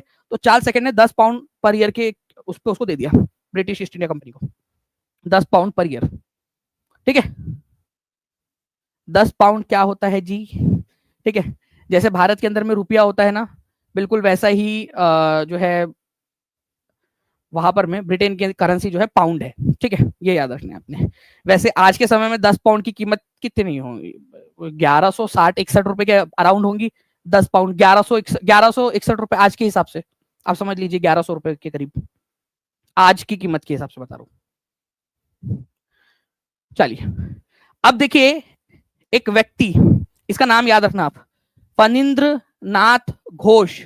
इसकी गवाही के वजह से ही भगत सिंह, सुखदेव और राजगुरु को फांसी हुई थी। ये फणींद्र नाथ घोष जो है सरकारी गवाह बन गया था, ठीक है, फणींद्र नाथ घोष। इसने क्या किया, भगत सिंह, सुखदेव और राजगुरु के खिलाफ जाकर गवाही दे दी कि हाँ मैंने देखा था इनको, जो है जो लाहौर कॉन्स्पिरेसी हुई थी, लाहौर के अंदर में आपको पता ही है कि साउंडर्स की हत्या हो गई थी, ठीक है, तो उसमें फणींद्र नाथ घोष ने गवाही दे दी। अब फणींद्र नाथ घोष ने गवाही दे दी जिसकी वजह से इन तीनों को फांसी हो गई, ठीक है, तो इसकी हत्या किसने कर दी थी, फणींद्र नाथ घोष की हत्या किसने कर दी, ये बताइए आप, बदला लेने के लिए कि फणींद्र नाथ घोष गद्दार, ठीक है। तो शहीद बैकुंठ शुक्ल जो है, इन्होंने जो है इसकी हत्या कर दी थी। वो बात अलग है, इनको भी पता था बैकुंठ शुक्ल को कि इनको भी फांसी हो जाएंगी, ठीक है। बाद में जो है फ्रेंड्स गया जेल के अंदर में इनको भी फांसी दे दी गई थी 1934 के अंदर में, 14 मई 1934 को। लेकिन उन्होंने बोले मैं तो मरूंगा, ठीक है, लेकिन तेरे वजह से फणींद्र नाथ घोष, ठीक है, तेरे वजह से हमारे 3 साथियों को फांसी हो गई, ओके। तो इसी वजह से फणींद्र नाथ घोष को बैकुंठ शुक्ल ने मार दिया था, ठीक है, गोली मार दी थी। वो बात अलग है कि एक व्यक्ति और है, चंद्रमा सिंह करके एक व्यक्ति थे, वो भी थे बैकुंठ शुक्ल के साथ में। तो बैकुंठ शुक्ल और चंद्रमा सिंह, ठीक है, इन दोनों ने मिलकर मारा था, बैकुंठ शुक्ल और चंद्रमा सिंह, चंद्रमा सिंह लड़की नहीं है, लड़का है ये, चंद्रमा सिंह, ओके। इन दोनों ने मिलकर मारा था, लेकिन एक्चुअल में मारा इन दोनों ने प्लानिंग की थी, लेकिन मारा था बैकुंठ शुक्ल ने, और बैकुंठ शुक्ल को ही फांसी हुई थी, चंद्रमा सिंह को फांसी नहीं हुई थी, ठीक है। तो बैकुंठ शुक्ल को फांसी हो गई थी गया जेल के अंदर में 1934 के अंदर में, इनको फांसी दे दी गई थी, ठीक है। तो फणींद्र नाथ घोष किसकी गवाही के ऊपर में भगत सिंह, सुखदेव और राजगुरु को फांसी हुई थी, फणींद्र नाथ घोष की गवाही के ऊपर में हुई थी, ठीक है। और बाद में फणींद्र नाथ घोष को किसने मार दिया था, बैकुंठ शुक्ल ने मार दिया था, ठीक है। इसी वजह से इनको हम शहीद बैकुंठ शुक्ल भी बोलते हैं। याद रहेगा कि ये चीज आप लोगों को, जल्दी से बताएंगे, याद रहेंगी ये चीज, हाथ ऊपर करके बता दो जल्दी जल्दी से।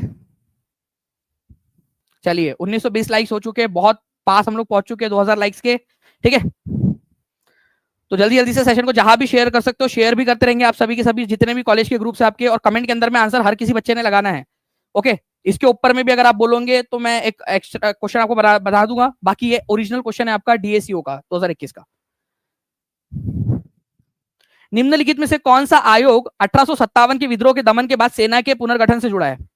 देखिए क्या हुआ ना कि जब विद्रोह हुआ, ठीक है, 1857 का, तो इसमें एक चीज सामने आई कि भारतीय सेना जो थी, मतलब ब्रिटिश ईस्ट इंडिया कंपनी की जो सेना थी, उसमें जो भारतीय सैनिक थे, ठीक है, जो भारतीय सैनिक थे, उन लोगों ने विद्रोह किया था उत्तर भारत के अंदर में।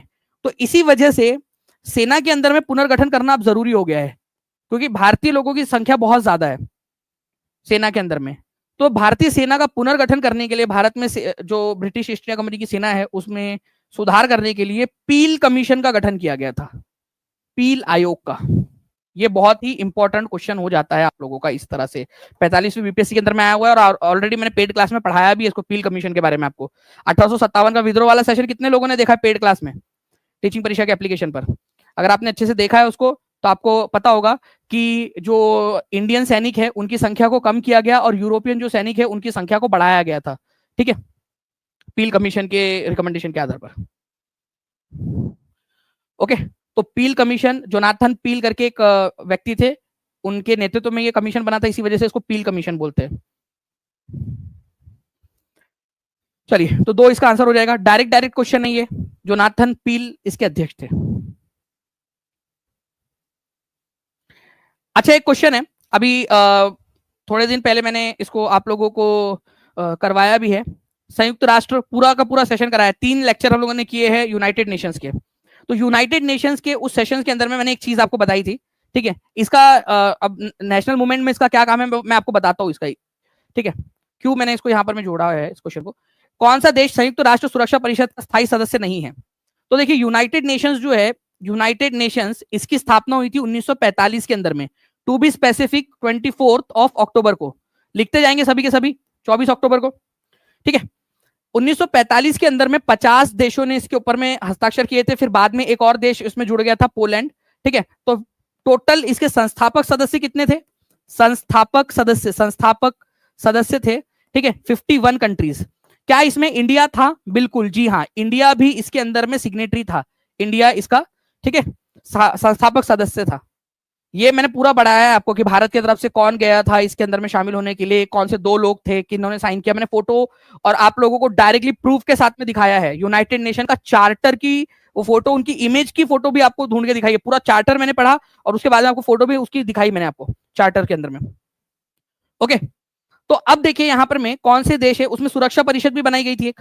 तो सुरक्षा परिषद जो है, ठीक है, यहां पर में संयुक्त राष्ट्र की सुरक्षा परिषद जिसको सिक्योरिटी काउंसिल बोला जाता है, ठीक है, सिक्योरिटी काउंसिल, इसमें 15 सदस्य होते हैं, जिसमें से 5 होते हैं परमानेंट, ठीक है, और 10 जो है वो 2-2 साल के लिए चुने जाते हैं रोटेशन पर, ठीक है। तो ये 5 कौन कौन से देश है, तो एक हो जाएगा फ्रेंड्स आपका यूएसए, ठीक है, दूसरा है यूके, तीसरा हो जाएगा फ्रांस, फ्रांस, ठीक है, चौथा रशिया, रशियन फेडरेशन, और 5वां हो जाएगा चाइना। ये 5 परमानेंट नेशन है जो परमानेंटली सिक्योरिटी काउंसिल के मेंबर है, परमानेंट। जल्दी से 5 के नाम लिखिए आप लोग। मुझे जो है आप सभी लोगों से ये चाहिए कि आप सभी लोग जो है इस पर्टिकुलर जो पॉइंट है, 5 के 5 पॉइंट, इसको लिखेंगे आप लोग। कितने साल के लिए चुने जाते हैं ये 10 देश, ये भी आपको पढ़ाया है मैंने पूरा डिटेल में, और बार बार रिवीजन कराई आपको।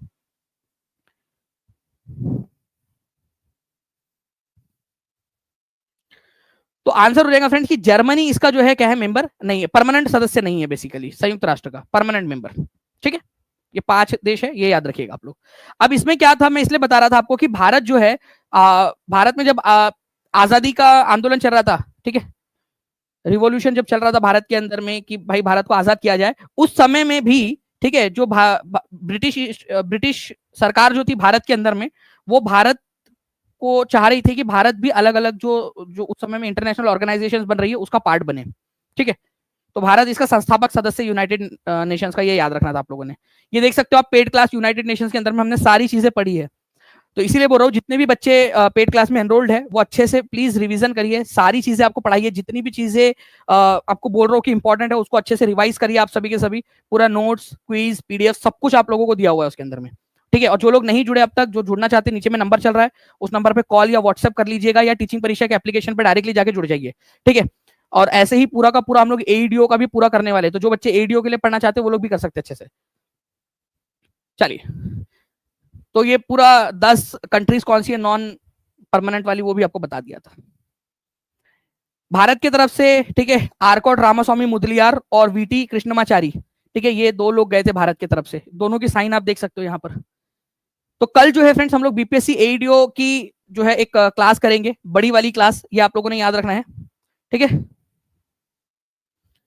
बीपीएससी एईडीओ भर्ती के लिए और आप लोगों के सारे ही एग्जाम में काम आने वाला है। बिहार स्पेशल महामैराथन कल होने वाली है आप लोगों की, जिसमें हम बिहार से रिलेटेड स्पेशल क्वेश्चंस, बिहार का इतिहास, बिहार का भूगोल, बिहार की पॉलिटी, बिहार की इकोनॉमिक्स, बिहार का जो अभी पिछला बजट था, बिहार का जो इकोनॉमिक सर्वे था, उससे रिलेटेड क्वेश्चंस हम लोग करेंगे कल।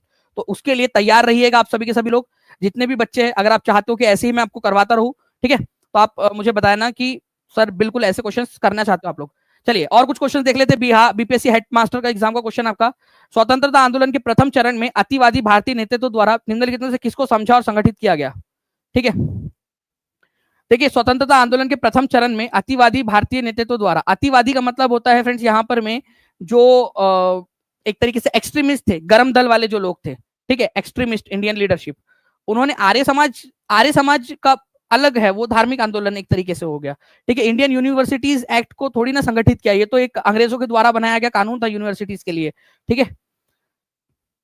नॉन कोऑपरेशन मूवमेंट जो है आप लोगों को पता है कि 1920 में हुआ था, ये प्रथम चरण में नहीं हुआ, 1985 से 1885 से 1905 तक का जो समय काल है उसमें, तो बाइकॉट एंड स्वदेशी आंदोलन जो है धीरे धीरे डेवलप हुआ था, ये याद रखना है आपने। ये हेड टीचर की एग्जाम का, हेड मास्टर की एग्जाम का क्वेश्चन है, हेडमास्टर की एग्जाम का क्वेश्चन। आप खुद से समझिए ना, ऑप्शन एलिमिनेट करके भी आप कर सकते थे। स्वतंत्रता आंदोलन के प्रथम चरण में अतिवादी भारतीयों द्वारा, ठीक है, आर्य समाज की स्थापना तो नहीं की गई होंगे, आर्य समाज तो धार्मिक आंदोलन है। इंडियन यूनिवर्सिटी एक्ट अंग्रेजों के द्वारा बनाया गया, ठीक है, ठीक। लॉर्ड कर्जन जो थे उनके समय काल के अंदर में, जिन्होंने बंगाल का बंटवारा किया, उन्हीं के समय काल के अंदर में इंडियन यूनिवर्सिटी एक्ट 1904 बना था। बाइकॉट एंड स्वदेशी ये एक्चुअल में हुआ था, आप लोगों को ये याद रखना है आप लोगों ने, गरम दल के द्वारा। और नॉन कोऑपरेशन तो बहुत बाद में 1920 के अंदर में हुआ था ना, ठीक है। चलिए, तो सी इज द करेक्ट आंसर। ना स्वदेशी आंदोलन की सबसे बड़ी कमी यह रही कि यह आंदोलन के लिए निम्नलिखित में से किस समूह का समर्थन नहीं जुटा पाया। अब ध्यान से समझिएगा आप लोग फ्रेंड्स, मेन जो कमी थी, अब बहुत सारे थे जिनका समर्थन नहीं जुटा पाया था ये, लेकिन जो मेन कारण था स्वदेशी आंदोलन का, स्वदेशी आंदोलन जो 1905 के अंदर में हुआ था, एक्चुअल में क्या हुआ इसी समय काल के अंदर में, आपको बता दूं कि 1906 में, उसके अगले ही साल, ठीक है, मुस्लिम लीग की स्थापना हो गई थी। ठीक है, तो इंडियन नेशनल कांग्रेस और बाकी के जितने भी लोग थे, एक्चुअल में ये हुआ कि जो मुस्लिम कम्युनिटी है, ठीक है, अंग्रेजों ने फूट डालो और राज करो तभी से स्टार्ट कर दिया था। बंगाल को इस तरीके से उन्होंने बांटा कि एक हिस्सा हिंदू मेजोरिटी वाला हो गया, ठीक है, वेस्टर्न वाला, और ईस्ट वाला जो बंगाल था, ईस्ट बंगाल वाला हिस्सा, ठीक है, ये हो गया मुस्लिम मेजोरिटी। तो अंग्रेजों ने इस तरीके से इसको जो है इसका प्रचार प्रसार किया कि भाई मुस्लिम्स के लिए भी एक अलग प्रांत यहाँ पर में बन गया, ज्यादा रियायत मिलेंगी, छोटा प्रांत रहेगा तो एडमिनिस्ट्रेशन अच्छे से हो पाएगा। और मुस्लिम लीग जो थी, जानबूझ के मुस्लिम लीग बनने दी ताकि जो है इंडियन नेशनल कांग्रेस को कमजोर किया जा सके। ठीक है, तो मुस्लिम कम्युनिटी का इसके अंदर में जो एक समर्थन नहीं जुटा पाया था इंडियन नेशनल कांग्रेस, जो उनको समझाने में नाकाम रहा इंडियन नेशनल कांग्रेस, उसके वजह से भी, ठीक है, स्वदेशी आंदोलन पूरी तरह से सफल नहीं हो पाया। ठीक है, ये आप लोगों ने याद रखना है।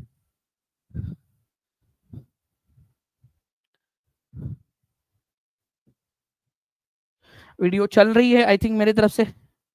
वीडियो क्या रुक गई है, एक बार प्लीज मुझे कंफर्म कर दीजिएगा प्लीज, क्या अभी भी बफरिंग आ रही है? ओके, चलिए, आई थिंक जो है फ्रेंड्स, यहां पर मैं आप लोगों को अभी जो इशू आ रहा है, ठीक है, तो इस क्वेश्चन का आंसर करेंगे आप लोग नेक्स्ट।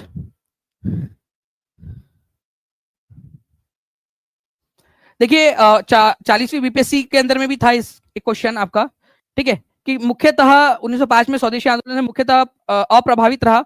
ठीक है, तो एक तो है, ठीक है, मुस्लिम कम्युनिटी का समर्थन नहीं जुटाई पाई इंडियन नेशनल कांग्रेस, और इंटेलेक्चुअल जो बुद्धिजीवी थे उनका भी समर्थन जुटाने में असफल रही थी इंडियन नेशनल कांग्रेस।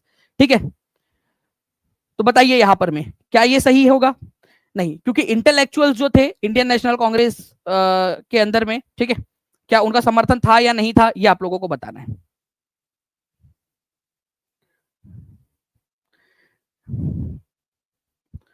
मैं देखना चाहता हूँ कि कितने बच्चे यहाँ पर में, थोड़ा सा एक छोटी सी चीज है यहाँ पर में, जो एक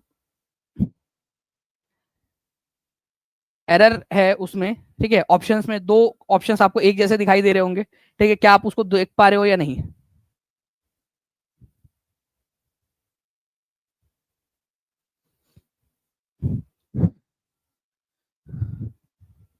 जी, तो देखिए मुख्यतः, ठीक है, मुस्लिम्स और जो फार्मर्स है, ठीक है, यहां पर मैंने कर दिया उसका करेक्शन 4, क्योंकि इंटेलेक्चुअल्स जो थे फ्रेंड्स, इनका समर्थन जो है ये याद रखना है आप लोगों ने, ये था क्योंकि कांग्रेस के अंदर में इंटेलेक्चुअल्स जो थे वो कांग्रेस का ही पार्ट थे, कांग्रेस के अंदर में थे बेसिकली, तो उनका समर्थन था। तो फार्मर्स का और मुस्लिम्स का, ये दो जो बड़े ग्रुप है या बड़े जो लेवल के ऊपर में ज्यादा संख्या में थे, इनका समर्थन इंडियन नेशनल कांग्रेस नहीं जुटा पाई थी। तो मेन थी मुस्लिम कम्युनिटी, ठीक है, उनका समर्थन नहीं जुटा पाया, और दूसरे थे फार्मर्स का, कि फार्मर्स को भी नहीं समझा पाए कि भाई आप जो है इस स्वदेशी आंदोलन के अंदर में शामिल होइए बंगाल विभाजन के समय में। तो ये दो कम्युनिटीज थी जिनका समर्थन जुटाने में असफल रही थी इंडियन नेशनल कांग्रेस। तो इसी वजह से आंसर इसको सी हो जाएगा, 40वीं बीपीएससी के अंदर में आया हुआ क्वेश्चन नहीं आपका। ओके, बिहार कांग्रेस कमेटी के पहले अध्यक्ष कौन थे? बीपीएससी ऑडिटर प्रीलिम्स का क्वेश्चन आपका। अब मैं आपको बता दूं फ्रेंड्स कि यहां पर मैं एक आपको चीज बताना चाहूंगा कि इसको मैंने डबल वेरीफाई किया है, ठीक है, इस पर्टिकुलर क्वेश्चन को। बिहार कांग्रेस कमेटी या बिहार कांग्रेस समिति जो है, इसका गठन जो है 1908 में किया गया था। ठीक है, 1908 में सोनपुर के अंदर में इसकी बैठक हुई थी, और इस बैठक की अध्यक्षता, जब इसका स्थापना हुई तो इसके संस्थापक अध्यक्ष कौन थे? तो इसके संस्थापक अध्यक्ष थे सरफराज हुसैन खान, ये आप लोगों ने याद रखना है। ओके, कई जगह पे जो आपको दिया हुआ है हसन इमाम, ठीक है, ये एक्चुअल में बने थे लेकिन ये बाद में बने। ओके, ये आपको ये भी थोड़ा सा याद रखेंगे आप लोग, 1909 में बने थे ये, 1909 में जो इसकी दूसरी बैठक हुई थी बिहार प्रदेश कांग्रेस कमेटी की। ओके, तो सरफराज हुसैन खान जो है फ्रेंड्स, ये याद रखना है आप लोगों ने, बिहार कांग्रेस कमेटी के पहले अध्यक्ष थे सोनपुर के अंदर में, सोनपुर में। ठीक है, तो सरफराज हुसैन खान ये आंसर हो जाएगा। ये जो है आपको बता दूं, मैं इसके कई सारे रिसर्च पेपर भी, मैं जब कल रात में ये क्वेश्चन आप लोगों के लिए इसको प्रिपेयर कर रहा था, ठीक है, तो ये क्वेश्चन एग्जाम में तो आया हुआ है, ठीक है। अब इसकी जो ऑथेंटिसिटी है और ज्यादा मजबूत करने के लिए, कोर जो है आप लोगों का एक जो एक बहुत बड़ा जहां पर में रिसर्च पेपर पब्लिश होते हैं, ठीक है, अलग अलग फील्ड के, उसके ऊपर में मैंने इसमें किया। arfjournals.com करके एक बहुत बड़ी वेबसाइट है। अगर आप लोगों में से कोई भी रिसर्च वर्क कभी अगर आप लोगों ने किया हो, कोई जर्नल प्रकाशित किया हो आप लोगों ने, तो आपको पता होगा कि ARF जर्नल्स दुनिया की सबसे बड़ा जर्नल का जो आर्काइव है, अगर किसी के पास में है तो वो ARF जर्नल के पास में है। तो उसके अंदर में भी इसको उसके जो पेज नंबर 150 है उसका, ठीक है, उसके अंदर में साफ साफ ARF जनरल के अंदर में लिखा हुआ है कि सरफराज हुसैन खान जो थे, ठीक है, वही इसके पहले अध्यक्ष थे। 1908 के अंदर में पहली बार अध्यक्षता इन्होंने की थी, पहले अध्यक्ष थे। इसी वजह से इसका आंसर निर्विवाद रूप से डी माना जाएगा। ओके, तो प्लीज इस पर्टिकुलर पॉइंट को आप लोगों ने याद रखना है, इंपॉर्टेंट है, एग्जाम के अंदर में पूछ सकते हैं आप लोगों से। तो who was elected as the first president of Bihar provincial Congress committee? तो नवाब सरफराज हुसैन खान, ये आप लोग याद रखोगे, सोनपुर के अंदर में, ठीक है। सोनपुर मेला जब चल रहा था उसी समय में ये उसके ही साथ में बनाया गया था, ठीक है। तो डी इसका आंसर हो जाएगा फ्रेंड्स। ये आप देख सकते हो, ये पूरा का पूरा, अगर आप लोगों को ये लिस्ट ये चाहिए, अगर इसकी ये लिंक ये मैंने लगा भी दिया है यहाँ पर में, ठीक है, अगर आपको चाहिए होंगी तो core.ac.uk के अंदर में ये बहुत बड़ा रिसर्च पेपर का वेबसाइट है, ठीक है। ARF जर्नल जो है इसकी भी मैंने लिंक लगा दी है, ये भी आप लोगों को मिल जाएंगी इसके अंदर में, ठीक है। ये दोनों मैंने एम्बेडी कर दिया इसके अंदर में, आप उस पर क्लिक करोगे आप लोगों को मिल जाएगा। नाउ अब देखिए, पावनार आश्रम के संस्थापक कौन थे? मैंने आपको बताया कि पावनार, पावनार नाम की जो जगह है ये आप लोगों को मिलेगी वर्धा में, ठीक है, वर्धा में। चलिए अब बताइए जल्दी से, वर्धा में किसने इसकी स्थापना की थी? BSSC इंटर लेवल का क्वेश्चन है, 29 जनवरी 2017 को ये क्वेश्चन आया हुआ है।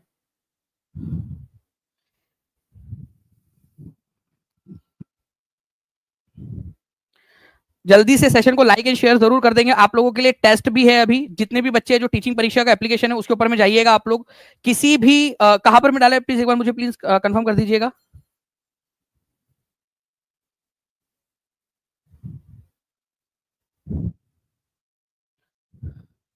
ठीक है, तो विनोबा भावे इसका आंसर हो जाएगा फ्रेंड्स, ऑप्शन नंबर सी, ठीक है।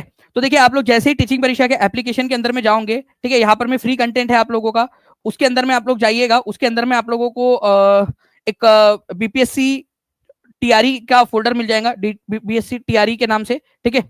उसके अंदर में आप लोगों को मिल जाएगा, या फिर आप लोग एक काम करिए, आप लोगों के जितने भी कोर्सेस है, ठीक है, जो पेड कोर्सेस है उनके फ्रंट सबसे ऊपर में डाल दीजिए, सबसे बेस्ट ये रहेगा।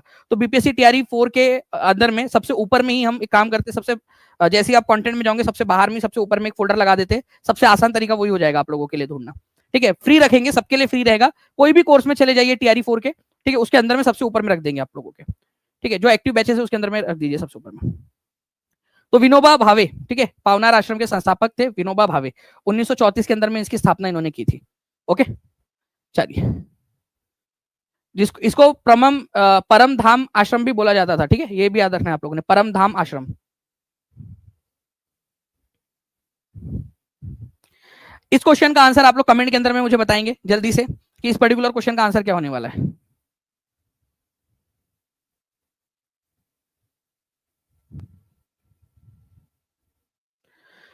जल्दी जल्दी से इस पर्टिकुलर क्वेश्चन का आंसर कर दीजिए आप सभी लोग।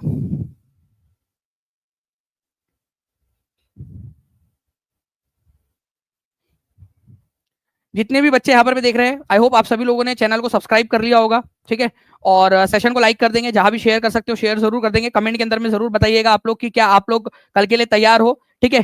सर BPSC ADO की बैच का फी कितना है? ठीक है, आपका बहुत ही जो है बहुत ही अफोर्डेबल प्राइस है आपका, केवल और केवल 699 रुपीज के अंदर में पूरा कंप्लीट बैच है आपका ADO का, ठीक है। अभी बहुत अच्छा मौका है आप लोगों के लिए पढ़ने का, ठीक है। 699 रुपीज के अंदर में पूरा का पूरा आप लोग यहाँ पर में पढ़ाई कर सकते हो अपनी ADO की।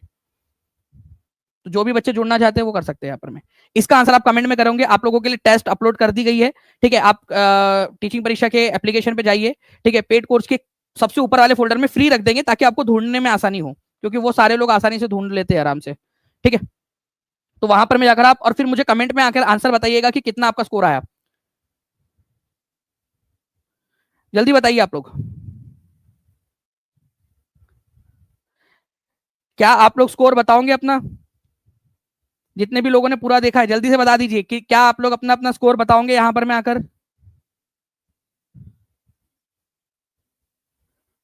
अड़तीस जिलों वाली क्लासेस भी आप लोगों की कंटिन्यूस हो रही है, कंटिन्यूस होती रहेंगी, उसका पूरा का पूरा आपके लिए नोट्स बना रहे हैं हम लोग कि पूरा एक नोट्स भी आप लोगों को दिया जाए उसकी, ठीक है, colourful bilingual notes. With all the previous year questions, जितने भी पेड स्टूडेंट्स हैं उनके लिए और जिन्होंने 38 वाली क्लास ली है उनको। ठीक है, चलो डन। आप लोगों में से मैक्सिमम लोगों ने प्रॉमिस कर दिया है कि वो स्कोर भी बताएंगे आके, तो जल्दी से जाइए टीचिंग परीक्षा के एप्लीकेशन पे। ठीक है, किसी भी पेड कोर्स में चले जाइएगा आप लोग, वहां पर मैं आप लोगों को टेस्ट मिल जाएंगी सबसे ऊपर में ही। ठीक है, प्लीज सबसे बाहर में सबसे ऊपर में रख दीजिएगा ताकि बच्चे उसको आसानी से ढूंढ सके। ओके, चलिए, thank you very much, take care and bye, God bless you all, thank you very much, bye, thank you. जो बच्चे पूछ रहे हैं कि सर कैसे ज्वाइन कैसे करना है टीचिंग परीक्षा के कोर्सेज के अंदर में, देखिए नंबर चल रहा है नीचे में, उस पर कॉल कर सकते हो, या फिर टीचिंग परीक्षा के एप्लीकेशन पे चले जाइए, या लास्ट में अभी मैं आप लोगों को एक वीडियो दिखाऊंगा। ठीक है, उस वीडियो को आप देख लीजिएगा, नीचे कैसे आप नीचे में ही उसी से आप लोग कर सकते हो। ठीक है, नीचे में जो दिया हुआ है आप लोगों को लिंक्स दी गई है, उस लिंक से कैसे आप लोग कर सकते हो। ठीक है, थैंक यू। हेलो बच्चों, आपने सोचा होगा कि हम टीचिंग परीक्षा के YouTube चैनल से डायरेक्टली कोर्स खरीद सकते हैं। आंसर है यस। सबसे पहला ऑप्शन, किसी भी वीडियो के नीचे आपको कोर्स के इमेजेस दिखाई देंगे, बस क्लिक करिए और तुरंत परचेस कर लीजिए। दूसरा ऑप्शन, वीडियो के अंदर ही व्यू प्रोडक्ट का ऑप्शन आएगा, उस पर क्लिक करते ही आपको टीचिंग परीक्षा पर अवेलेबल सभी कोर्सेज शो करेंगे। यहाँ पर आप देख पा रहे होंगे नीचे एग्जाम कैटेगरी वाइज फोल्डर भी बने हुए हैं, BPSC, TRE, DSSB, CTET. In folder पर क्लिक करते ही आप उस एग्जाम से रिलेटेड सभी कोर्सेज देख पाएंगे। अब मान लीजिए आप बीपीएससी AEDU का कोर्स लेना चाहते हैं, नीचे स्क्रॉल करके आपको बाय नाउ और कॉल नाउ दोनों ऑप्शन मिलेंगे। डायरेक्ट खरीदना है तो बाय नाउ पर क्लिक करो, जानकारी चाहिए तो कॉल नाउ के बटन पर क्लिक करके हमारी टीम से कनेक्ट हो जाओ। बस बाय नाउ पर क्लिक करो, अपना फोन नंबर पे से लॉगिन करो, पेमेंट कंप्लीट करो और आपका एनरोलमेंट तुरंत हो जाएगा। Thank you so much.